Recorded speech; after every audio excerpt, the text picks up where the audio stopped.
Bom, vamos lá, pessoal. Vamos agora então para a tal viagem de Pedro Álvares Cabral, né? A viagem de Cabral, a viagem do descobrimento, ou não mais a viagem do descobrimento. E acho que esse é o grande lance que eu quero que você perceba aqui agora.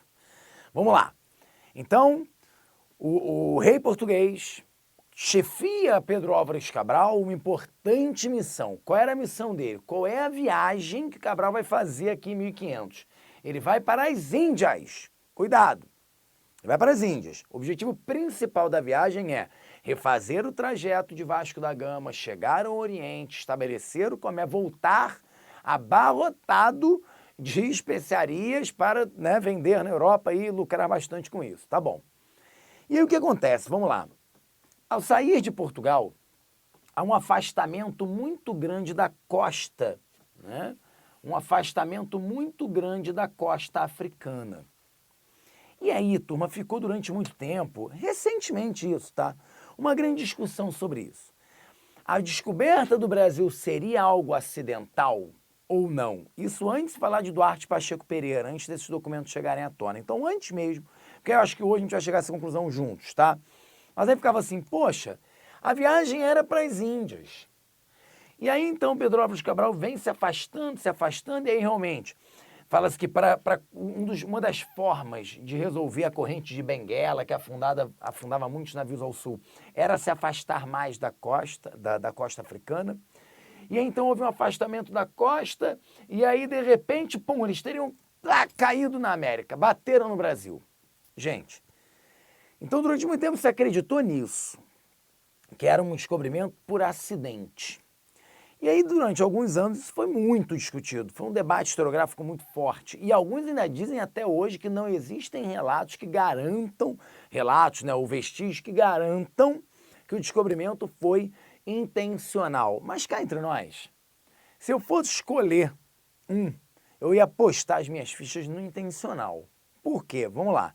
Primeiro, talvez mais importante, a viagem de Duarte Pacheco Pereira em 1498. Já sabia da existência do território, já sabia das terras de posse, né, de Portugal pelo Tratado de Tordesilhas.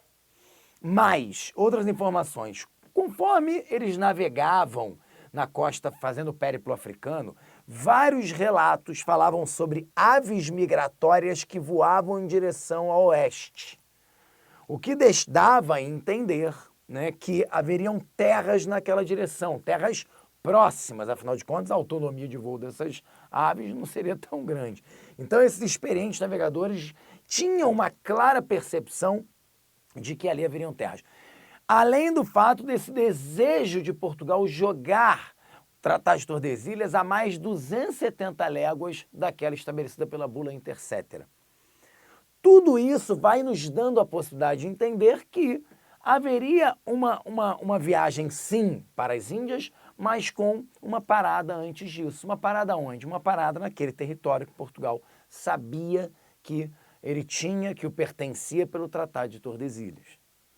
Então eles vêm se aproximando da costa, e aí uma vegetação chamada rabo de asno vai mostrando para eles a proximidade do território, isso tudo está descrito no diário de bordo, né? E aí eles então avistam o Monte Pascoal, né? Então pela proximidade com a Páscoa, o Monte Pascoal, e aí então ali percebem a chegada nas terras.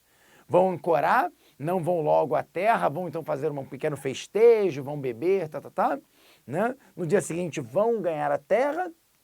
No dia 22 de abril. No dia 26 de abril vai ser rezada a primeira missa, então a cruz é colocada e rezada a primeira missa, o que é muito interessante, muito marcante para a gente essa ideia, a presença da igreja, o braço da igreja, a importância de rezar uma missa logo naquele território.